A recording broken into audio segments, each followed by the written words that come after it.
Day 3, the performance space. Charlotte basically didn't stop talking as we headed down to the second floor. She was describing the play they had put on last year, which was Oliver. She played Oliver even though she's a girl. As she said this, she pushed open the double doors to a huge auditorium. At the other end of the room was a stage. Charlotte started skipping towards the stage. Julian ran after her and then turned around halfway down the aisle. "Come on," he said loudly, waving for me to follow him, which I did. "There were like hundreds of people in the audience that night," said Charlotte, and it took me a second to realize she was still talking about Oliver. I was so nervous. I had so many lines and I had all these songs to sing. It was so hard.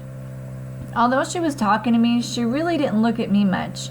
On opening night, my parents were all the way in the back of the auditorium, like where Jack is right now. But when the lights are off, you can't really see that far back. So I was like, where are my parents? Where are my parents? And then Mr. Resnick, our theater arts teacher last year, he said, "Charlotte, stop being such a diva." And I was like, okay. And then I spotted my parents and I was totally fine and I didn't forget a single line.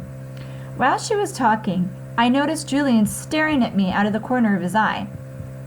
This is something I see people do a lot with me. They think I don't know they're staring, but I can tell from the way their heads are tilted. I turned around to see where Jack had gone to. He had stayed in the back of the auditorium, like he was bored. "We put on a play every year," said Charlotte. I don't think he's going to want to be in a school play, Charlotte," said Julian sarcastically. "Well, you can be in the play without actually being in the play," Charlotte answered, looking at me. "You can do the lighting. You can paint the backdrops."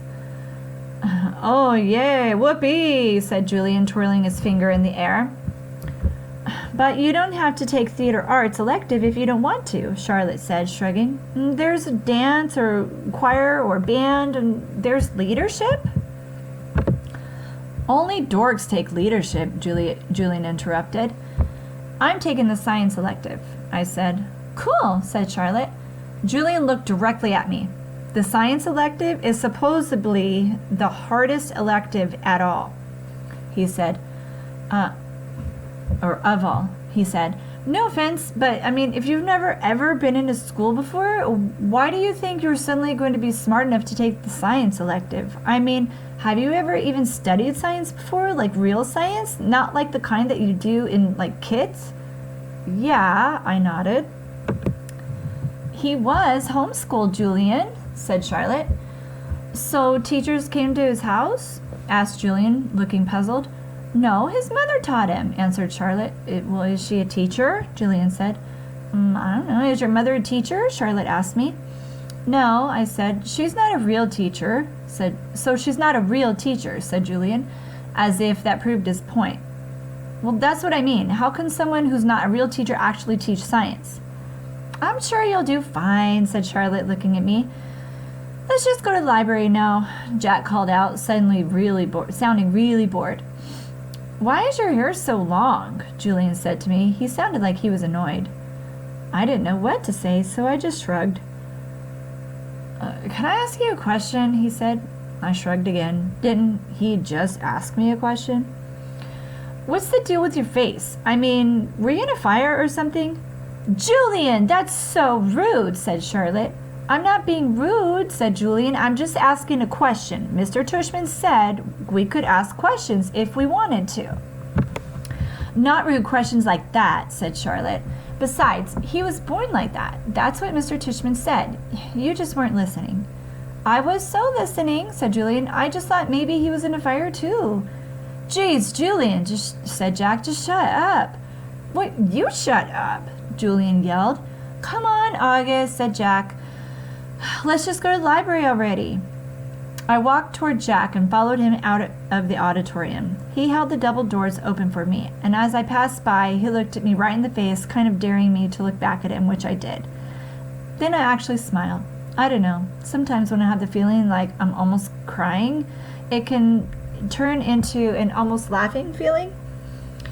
And That must have been the feeling I was having then, because I smiled, almost like I was going to giggle. The thing is, because of the way my face is, people who don't know me very well don't always get that I'm smiling. My mouth doesn't go up at the corners the way the other people's mouths do. It just goes straight across my face. But somehow Jack Will got that I'd smiled at him, and he smiled back. "Julian's a jerk," he whispered before Julian and Charlotte reached us. "But dude, you're gonna have to talk." He said this seriously, like he was trying to help me. I nodded as Julian and Charlotte caught up to us. We were all quiet for a second, all of us just kind of nodding, looking at the floor. Then I looked up at Julian. "The words supposedly, by the way," I said. "What are you talking about?" "Well, you said supposedly before," I said. "I did not." Yeah, you did," Charlotte nodded. "You said the science elective is supposedly really hard. I heard you." "I absolutely did not," he insisted. "Whatever," said Jack. "Let's go." "Yeah, let's just go," agreed Charlotte, following Jack down the stairs to the next floor. I started to follow her, but Julian cut right in front of me, which actually made me stumble backward. "Oops, sorry about that," he said. But I could tell from the way he looked at me that he wasn't really sorry at all. This guy Julian, so far, he doesn't sound like he's a very nice guy. I don't know. I sure hope he changes his ways.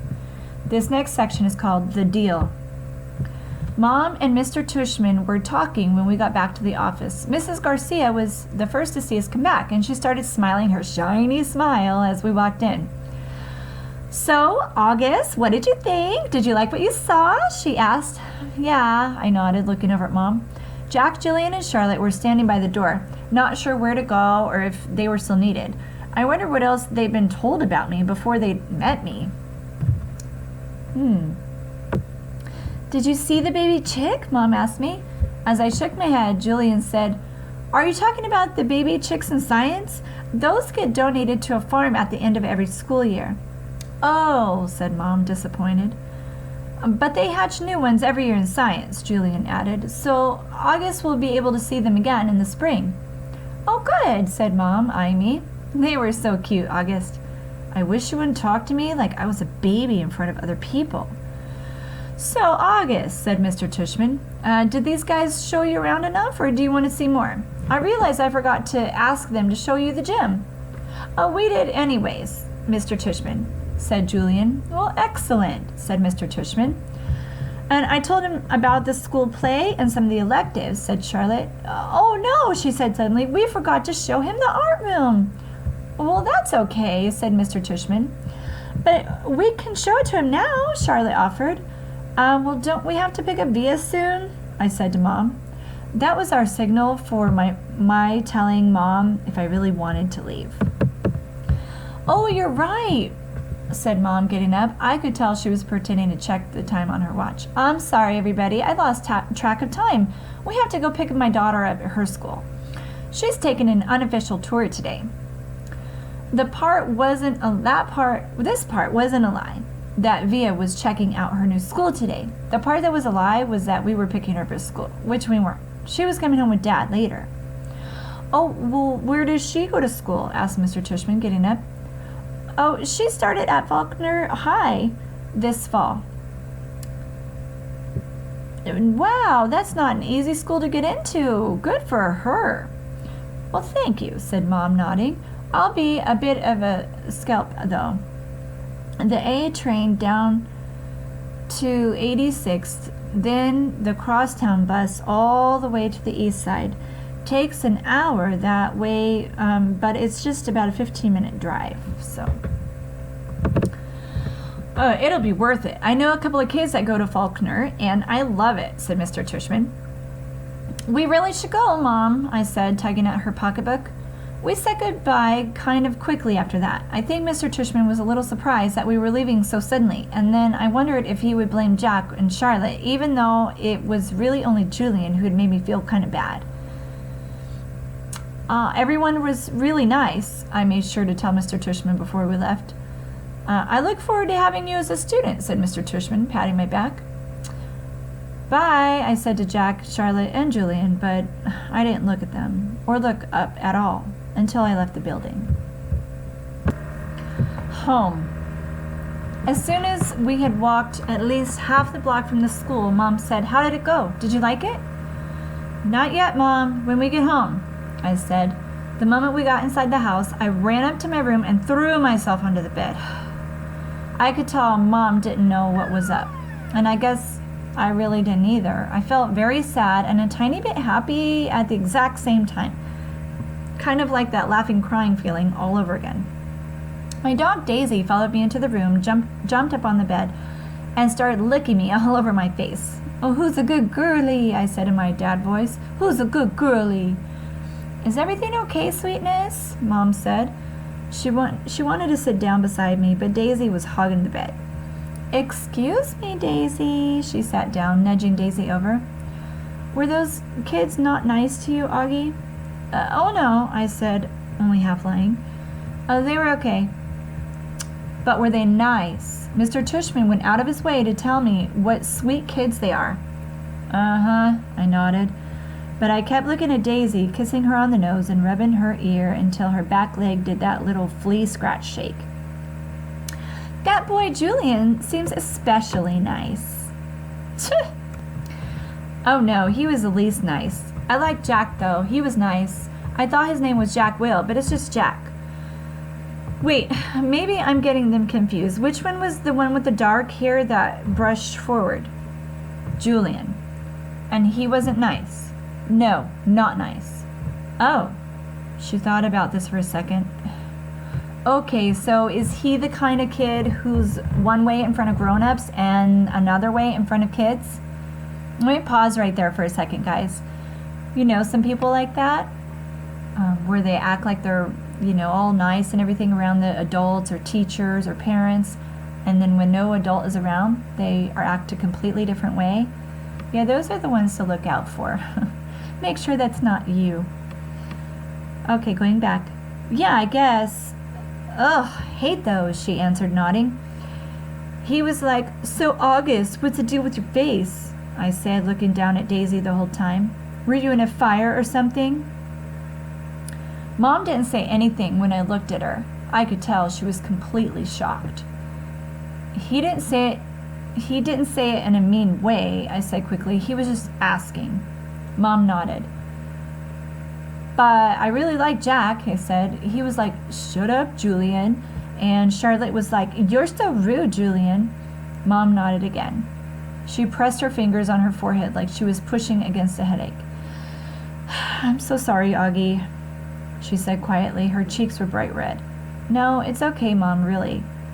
You don't have to go to school if you don't want to, sweetie." "I want to," I said. "Augie, really, Mom, I want to. And I wasn't lying." We're going to pause right here, and you're going to have to listen to the next couple of pages on the next section. We'll start off with first day jitters. Sounds like he's going to school. What do you guys think? Tune in.